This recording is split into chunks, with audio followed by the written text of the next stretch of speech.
समय बीता।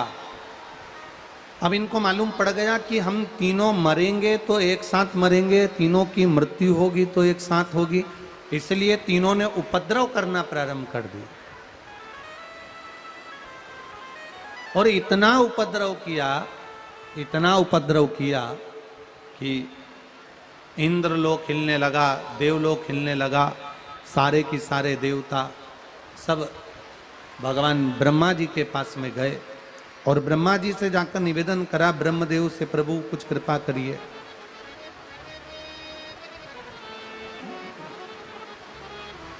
कुछ करुणा करिए। ब्रह्मा जी ने केवल इतना कहा ब्रह्मदेव ने कि आप तीनों इन तारकासुर के बेटों के लिए आए हो, तारकाक्ष, विदुम्माली और कमलाक्ष के लिए आए हो, तो इन तीनों को अगर मरना है तो एक ही समय पर मरना होगा, एक ही समय।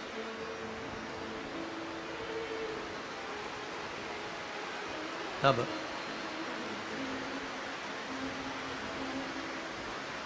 शीश गंगा की धार, गले सर्पों का महादेव, भोले कैसे करूं तेरी सेवा, भोले कैसे करूं तेरी सेवा। शिव कथा कह रहे। सब ब्रह्मा जी के पास में जाकर खड़े हुए। ब्रह्मा जी उन सबको लेकर भगवान विष्णु के पास पहुंच गए, भगवान नारायण के पास। और भगवान नारायण के पास में जाकर निवेदन करा, प्रभु तारकासुर के 3 बेटे तारकाक्ष, विदुम्माली और कमलाक्ष की ने बहुत परेशान कर रखा है, आप कुछ कृपा करिए, दया करिए। अब भगवान नारायण ने पूछा कि इनकी मृत्यु कैसे लिखी है वो बताओ। अगर प्राण छूटेंगे तो छूटेंगे कैसे, वो तो निश्चित बताओ कि इनके प्राण कैसे जाने, इनके प्राण कैसे छूटने। कहा महाराज इनके प्राण छूटने का तो केवल एक तरीका है, केवल एक तरीका। क्या? ये तीनों मरेंगे तो एक साथ मरेंगे। तो भगवान विष्णु ने कहा कि तीनों को मारना है और एक साथ मरना है तो केवल एक ही है जो तीनों को एक साथ संहार कर सकता है, और वो त्रिलोकी का नाथ, त्रिकालदर्शी, त्रिपुंडधारी, त्रिशूलधारी केवल देवाधिदेव महादेव ही हैं जो इन तीनों को एक साथ संहार कर सकते। बोल डोलेश्वर महादेव की, पशुपतिनाथ भगवान की, कुबरेश्वर महादेव की, हर हर महादेव। इन तीनों के प्राण अगर छूटेंगे एक साथ तो वो केवल देवाधिदेव महादेव ही हैं जो मार सकते, केवल शिव, शिव के सिवा को। ठीक है। अब ब्रह्मा जी, भगवान विष्णु, इंद्रदेव, गरुण देव, वरुण देव, सारे देवता सब एक साथ मिलकर सबकी सब तुरंत भगवान शिव के पास चल दिए। देवाधिदेव महादेव से जाकर प्रार्थना करी, निवेदन करा, भगवान शंकर से जाकर निवेदन किया, प्रभु कृपा करिए, ये तारकासुर के 3 बेटे हैं, तारकाक्ष, विदुम्माली और कमलाक्ष की, ये तीनों बड़ा उपद्रव मचाए हुए हैं, आप कृपा करोगे तो इनके प्राण छूट सकते हैं। शिवजी ने पूछा, इन तीनों को मारना कोई सरल तो है नहीं, एक को अगर मारना हो तो सरल है कि एक को मारना, पर यहाँ तो तीनों एक जगह पर एकत्रित होंगे, तीनों एक जगह इकट्ठे होंगे, तब इनके प्राण छूटेंगे। और एक रहता है कहीं, एक रहता है कहीं। अब जरा विचार करो, एक दक्षिण में रहे, एक पूरब में रहे और एक पश्चिम में रहे, तो इन तीनों को इकट्ठा करना भारी है। इन तीनों को एकाग्रित भी तो करना पड़ेगा, और तीनों एकाग्रित होंगे तब तो मरेंगे ना।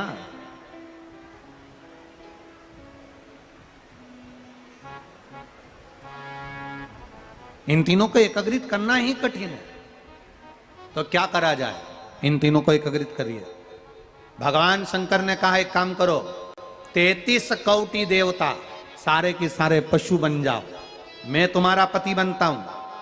पति का मतलब होता है भरण पोषण करने वाला, पति का मतलब होता है संभालने वाला,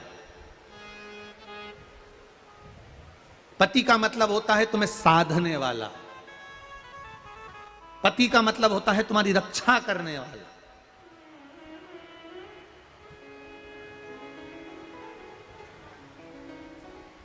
इसलिए उसको कहते हैं पशुपति नाथ। विश्वनाथ, द्वारकानाथ, पशुपतिनाथ, बद्रीनाथ, केदारनाथ, सोमनाथ, ये नाथ जो संबोधन है ना, ये जो अनाथ होता है उसके लिए नाथ है। और अनाथ से मतलब क्या है? संसार में जब मनुष्य जन्म लेता है ना, जब माँ के गर्भ में जो बच्चा आता है ना, उसको ये नहीं मालूम रहता कि मेरा कौन है।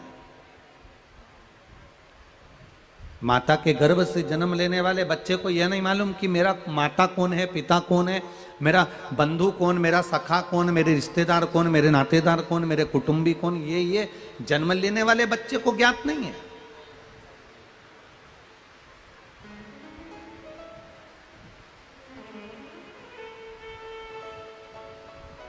जन्म लेने वाले बच्चे को भगवान शिव, माता के गर्भ में जब बच्चा जन्म लेता है तब भगवान शंकर जाकर स्वयं कहते हैं तुझे चिंता करने की जरूरत नहीं है, तू जहां जन्म लेगा वहां तू अनाथ नहीं रहेगा, तेरे साथ स्वयं विश्वनाथ रहेगा। जब तक तू है पृथ्वी पर तेरे साथ विश्वनाथ है।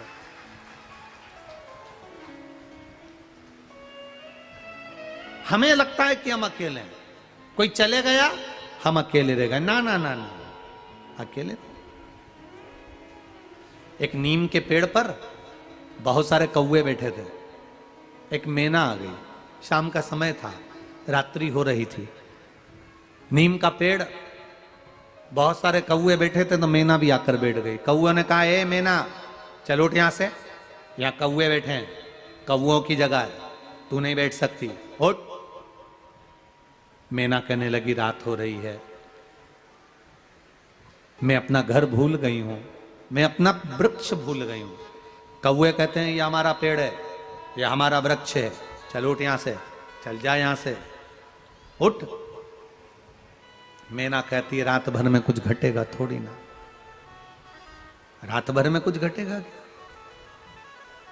आप लोगों ने पानी आया, थोड़ा थोड़ा सब सरक गए, सबको बिठा लिया, तुम्हारा कुछ गया क्या? अभी सब चले जाएंगे, पंडाल खाली हो जाएगा, आराम से बैठे रहना, उसमें क्या दिक्कत?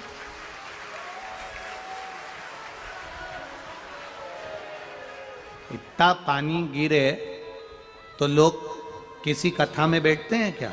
सब अपना अपना छाता लेके अपने अपने घर चले जाते हैं। इतना कीचड़ पानी में कौन बैठे?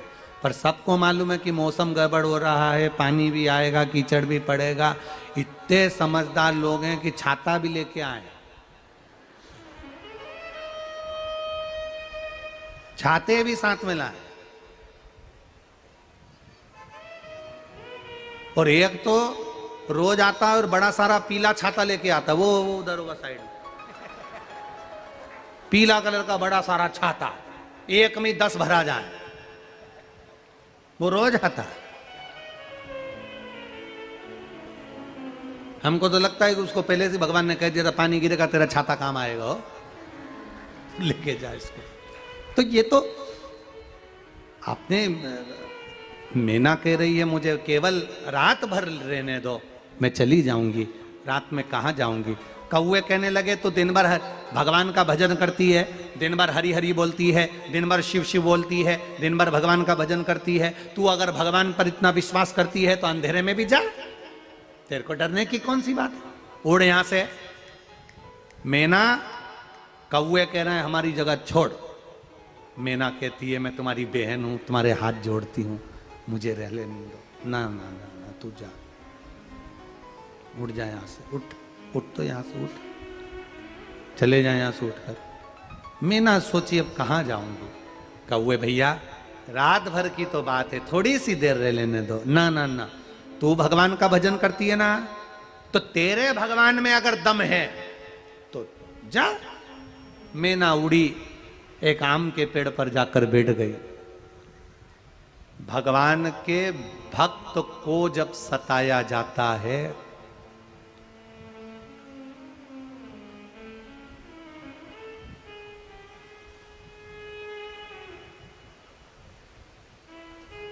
महाकाल के भक्त को जब सताया जाता है तब उसका हिसाब लेने के लिए स्वयं महाकाल आ जाता है। महाकाल के भक्त को जब जब सताया जाता है उसका हिसाब करने के लिए मेरा महाकाल आ जाता है। मैना उड़ गई, चली गई, आम के पेड़ पर बैठ गई।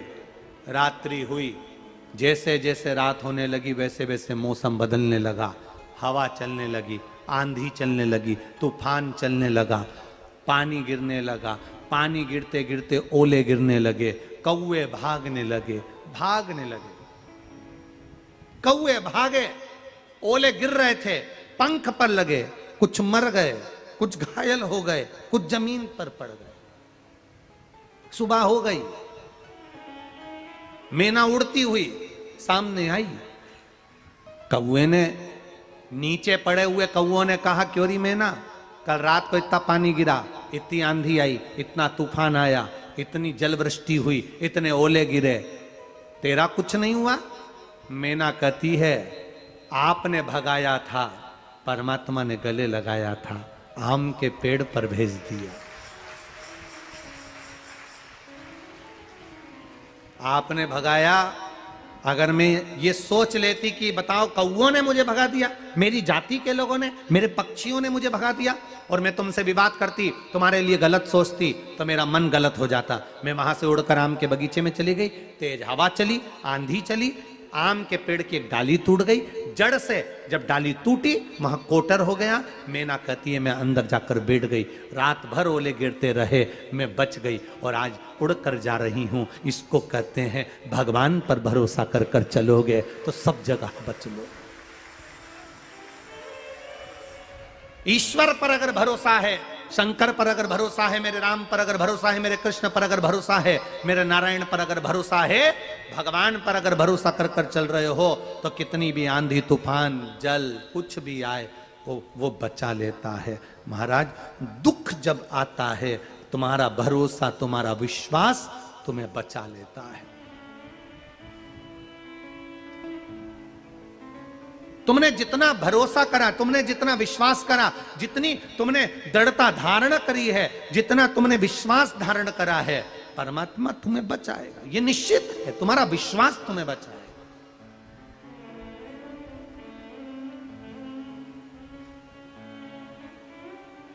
कहे लोग,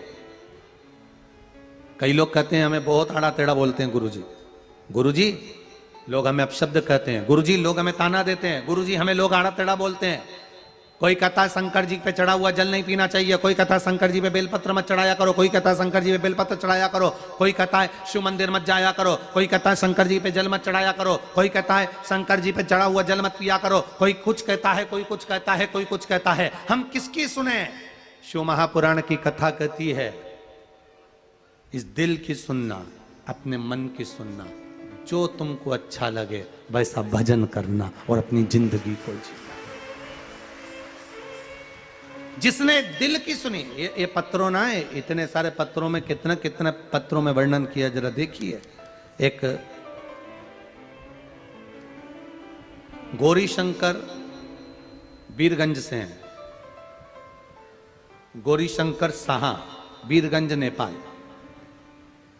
कहीं बैठे हो तो हाथ हिलाइएगा। आप ही हैं, दोनों हाथ हिला दो ऐसा। गौरी शंकर जी, गौरी शंकर शाह वीरगंज नेपाल से हैं। मेरा मोबाइल नंबर ये है मैं बाबा का क्या वर्णन करूं गुरुदेव। 14 वर्ष की उम्र से लेकर 54 वर्ष की उम्र तक मेरे घुटनों में तकलीफ रही।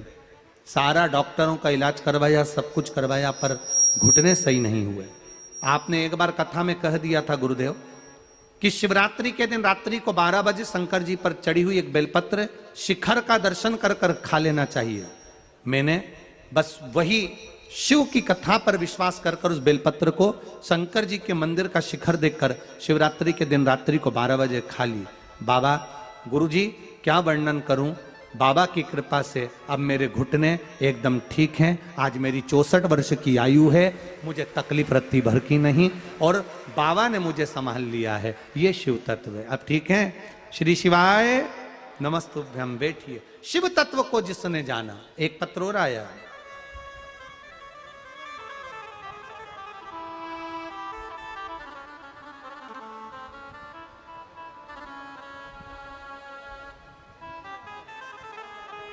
कुंती मोदनवाल यूपी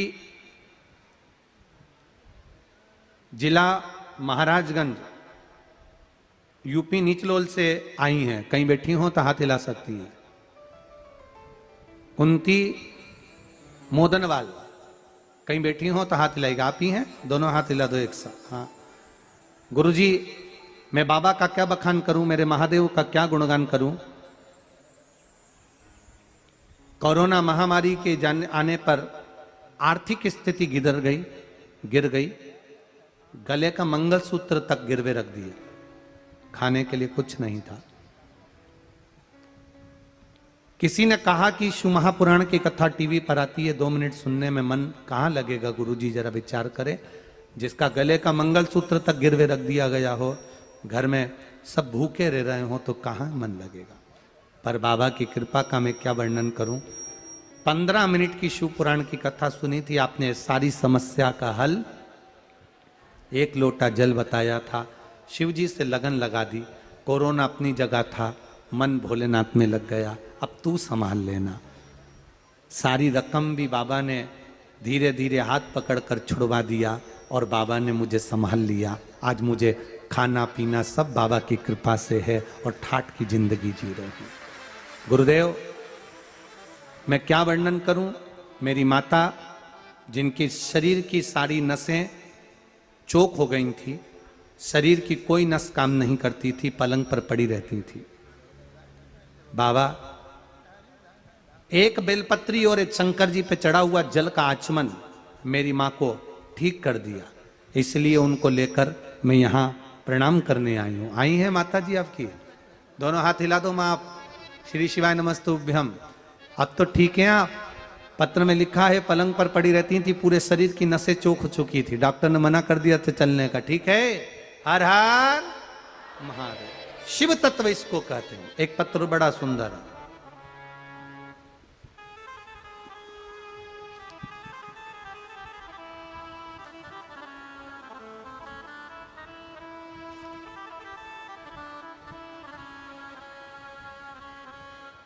नीलम देवी पश्चिम चंपारण से आई हैं। कहीं बैठी हो तो हाथ हिला सकती हैं। नीलम देवी पश्चिम चंपारण से आई हैं। दोनों हाथ हिला सकती हैं कहीं बैठी हो तो। 17 वर्ष के बाद संतान की प्राप्ति हुई है। नीलम देवी चंपारण से आई हैं, जिनकी देवरानी के घर में संतान नहीं थी। डॉक्टरों ने हाथ ऊंचे कर दिए थे, पर बाबा की कृपा से 15 मई को बाबा ने ऐसी कृपा कर दी है। और यही 15 मई 2023 को बाबा की कृपा से संतान की प्राप्ति हुई है। मैं अपनी देवरानी की तरफ से बाबा को यहाँ प्रणाम करने के लिए आई हूँ। 17 वर्ष के बाद बाबा दी। ये शिव तत्व है। करो उसकी भक्ति। थोड़ा दुख आएगा, कष्ट आएगा, रोग आएगा, बीमारी आएगी, तकलीफें आएंगी, पर आपका चढ़ाया गया एक लोटा जल, सुनी हुई शिव महापुराण की कथा कहीं ना कहीं काम जरूर आए, निश्चित है। आप करो उसका भजन, आप करो मंत्र। शिव कथा कर रही है। तारकाक्ष, विदुम्माली और कमलाक्षकी को मारने के लिए भगवान शंकर ने पशुपति नाथ बन गए। पति का मतलब होता है भरण पोषण करने वाला, पति का मतलब होता है तुम्हें साधने वाला, पति का मतलब होता है ध्यान देना। पिता और माता में जमीन आसमान का अंतर है। पिता अपने बच्चे को अच्छी शिक्षा दे सकता है, पिता अपने बच्चे का पेट भर सकता है, पिता अपने बच्चे को अच्छे एजुकेशन दे सकता है, पिता अपने बच्चों के लिए दौलत इकट्ठी कर सकता है। पर पिता से ज्यादा फर्ज मां को अदा करना पड़ता है, अपने बच्चों को संस्कार मां को देना पड़ता है। आने वाले समय में तुम्हें पूछेगा नहीं पूछेगा, आदर करेगा ना करेगा, सत्कार करेगा ना करेगा। आती है ये मां सिखाती है, आदर करेगा ना करेगा, सत्कार करेगा ना करेगा, कैसे संस्कार है आपके, ये मां सिखाती है। अपने बच्चों को संस्कार देने का काम मां करती है।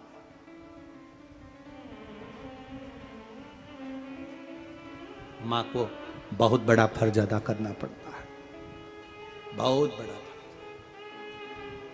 भगवान कहते हैं मैं पशुपति नाथ बनकर जाऊंगा, तुम्हारा पति बनकर जाऊंगा, तीनों को मार भी दूंगा, मना नहीं, पर साथ तुम सबका चाहिए।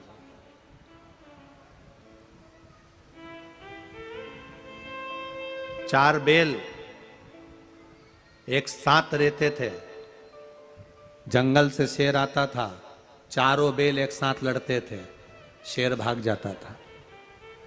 शेर ने लोमड़ी से कहा इन बैलों को मुझे मारना है, करना क्या पड़ेगा? लोमड़ी ने कहा चिंता मत करो, मुझ पर छोड़ दो, मैं चारों को अलग अलग कर दूंगी, एक एक कर कर मरवा दूंगी। लोमड़ी ने चारों बैलों को भड़काना चालू करा, अरे वो तेरा भाई, वो तो तेरे लिए ऐसा कह रहा था। उधर गई, उससे कह दिया तेरा भाई ऐसा कह रहा था, तेरा व्यापार काट रहा था, तेरे ग्राहक काट रहा था, तेरे ऊपर पानी फेर रहा था, तेरे परिवार पर उंगली उठा रहा था, तेरा भाई तेरा भाई तेरा भाई करते हुए लड़ा लड़ा कर झगड़ा करा करा कर चारों बैलों को अलग कर दिया। एक एक बैल का शिकार शेर ने अलग अलग कर लिया। 3 बैल मर गए, चौथा मरने जा रहा था। शेर ने कहा तू मर रहा है, तुझे मालूम है कि तू क्यों मर रहा है? शेर ने जैसे ही पूछा तो बैल कहता है हमारे मरने का केवल एक कारण है कि हम भाई जब एक साथ थे तो किसी की हिम्मत नहीं थी कि कोई उंगली उठा दे, लोगों को फायदा मिल गया, हम अलग हुए और लोग टूटमान हो। अपनी एकता को दर्शाइए और अपनी एकता में रहिए। सनातन धर्म कहता है, हमारा सनातन धर्म वर्णन करता है, हमारा सनातन हिंदू धर्म वर्णन करता है, अपने कुल में, अपने परिवार में, अपनी जाति में, अपने संबंधों में, अपने रिश्तों में और अपने धर्म में विवाह करना चाहिए। दूसरे धर्म की ओर विवाह ना करिएगा, ना दूसरे धर्म की ओर जाइएगा। जैसा भारत में सनातन धर्म को तोड़ने के लिए लोग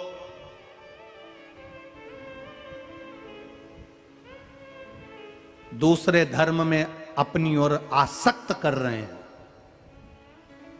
अब अभी तक नेपाल देश में दूसरे धर्म के लोग हावी नहीं हो रहे थे, दूसरे धर्म के लोग आपके ऊपर हावी नहीं हो रहे थे।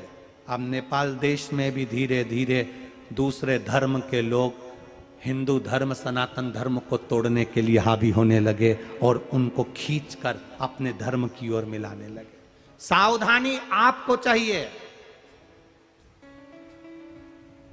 अपने बच्चों को वो संस्कार दीजिए कि अपने धर्म में विवाह करें, अपने धर्म में रहें, अपने धर्म को माने,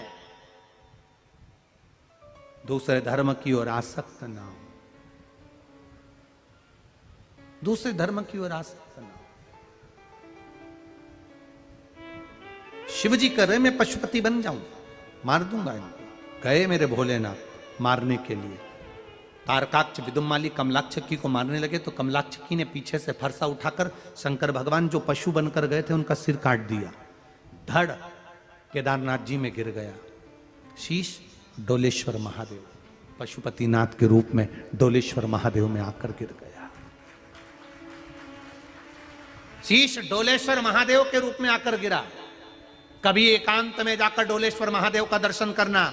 शंकर भगवान जो पशु का रूप धारण करे थे, उनका जो शीश था, उनका जो चेहरा था, जब धड़ नीचे गिरा तो शीश वहां जाकर गिरा। एक पशु का जो चेहरा होता है, उसके जो नेत्र होते हैं, उसका जो मुख होता है, उसका जो स्वरूप होता है, कभी एकांत में डोलेश्वर महादेव का दर्शन करना। महादेव जो पशु का रूप रख कर गए थे, धड़ जो केदारनाथ में रहा और शीश जो डोलेश्वर महादेव में रहा, आपको उस पशु के शीश जैसा भगवान का डोलेश्वर महादेव का पूरे शीश का दर्शन हो जाएगा। ब्राह्मण देवता से कहोगे तो वो बता भी देंगे। आप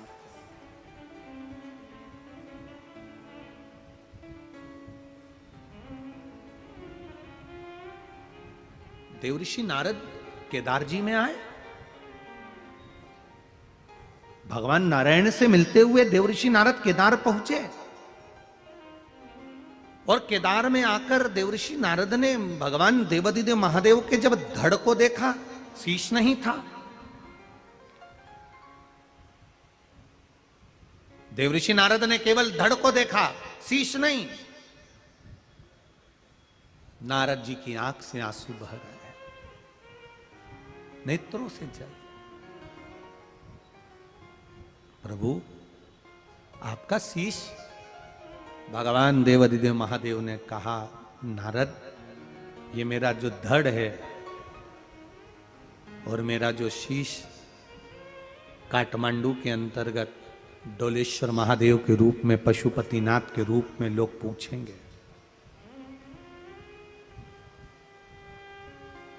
वो कोई साधारण नहीं है।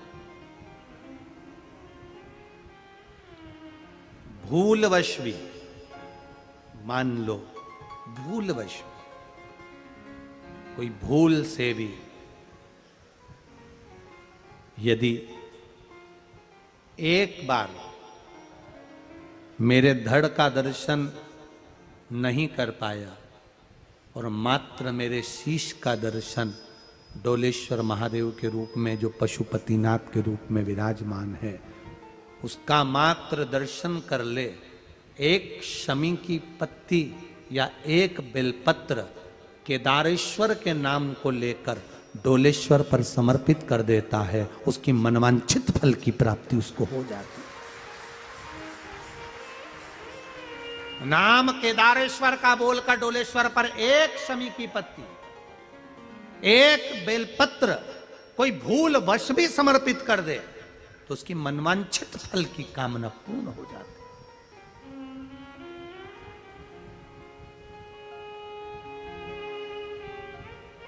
एक बच्ची का पत्र था, आप अगर टीवी पर देखेंगे या साधारण में देखेंगे, छोटी सी बच्ची जिसके पेट में आंतों में गठान हो गई और लोग डॉक्टर कह दिया कि ये गठान कोई साधारण नहीं, मुंबई जांच के लिए जाएगी।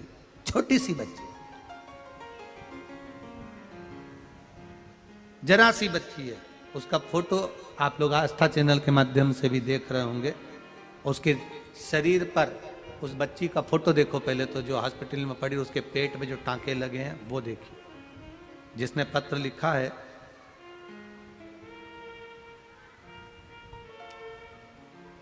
रूबी झा मुजफ्फरपुर बिहार से हैं। कहीं बैठी हो तो हाथ हिलाइएगा। आप ही हैं? दोनों हाथ हिला दो। रूबी झा मुजफ्फरपुर बिहार से हैं। बाबा, मैं मेरी उस बच्ची के लिए प्रणाम करने आई हूँ। मेरे देवर का लड़का जो मात्र 15 महीने का था, मार्च में उसकी तबीयत खराब हो गई और डॉक्टर ने बोल दिया बच्चे के शरीर के अंदर गांठ पड़ गई है, वो गठान निकालना पड़ेगी, जांच के लिए जाएगी और वो गांठ साधारण नहीं है। 15 महीने का बच्चा। अब वो 15 महीने के बच्चे के शरीर में जो गांठ पड़ी, वो गांठ साधारण नहीं है, वो जांच के लिए जाएगी।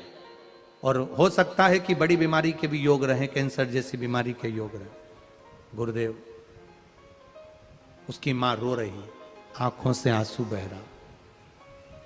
15 महीने के बच्चे के ऑपरेशन होना है। तभी देवर देवरानी बाबा से विनती करने सीहोर गए। वहां से ट्रेन से जाकर दिल्ली से सीहोर गए, वहां से एक रुद्राक्ष मांग कर लाए और रुद्राक्ष लेकर आए और बच्ची को बूंद बूंद पानी उस बच्चे को देना चालू करा और डॉक्टर से कह दिया तुम ऑपरेशन करो। मेरा मन कहता है, सीहोर वाला महाराज कहता है, सारी समस्या का हल एक लोटा जल है और रुद्राक्ष के महत्व को उनने बताया है तो शिव साधेगा। मैं जानती हूं मेरी बच्ची के पेट में गांठ है और जो आप कैंसर की बोल रहे हो सकता हो। गुरुदेव बच्चे को 15 महीने के बच्चे को बूंद बूंद पानी दिया, ऑपरेशन के लिए ले गए, पेट फाड़ा गया जिसका फोटो लगाया गया। जब पेट फाड़ा शरीर में एक भी गांठ नहीं थी, सारी गांठ समाप्त हो चुकी। उस पेट फाड़ा गया, पेट के ऑपरेशन के जो टांके लगे उसका भी फोटो भेज रहे हैं। जो ऑपरेशन के टांके लगाए गए, जो ऑपरेशन के टांके लगे हैं उसके भी फोटो लगा रहे हैं, उसके भी फोटो लगाए। जो पेट में टांके लगाए गए, जब पेट फाड़ा गया, गठान एक नहीं थी, मेरे देवाधिदेव महादेव ने साध लिया। डॉक्टर भी आश्चर्य कर रहे हैं कि ये हो ही नहीं सकता। जो गांठ बताई गई वो निकली नहीं, गई गांठ। शिव तत्व को जाने, बोल बम का नारा है, उसके सहारे हम जी रहे हैं। हमारा चित्त, हमारी वृत्ति, हमारा मन, हमारी इष्टता, हमारा शिव हो और छूटे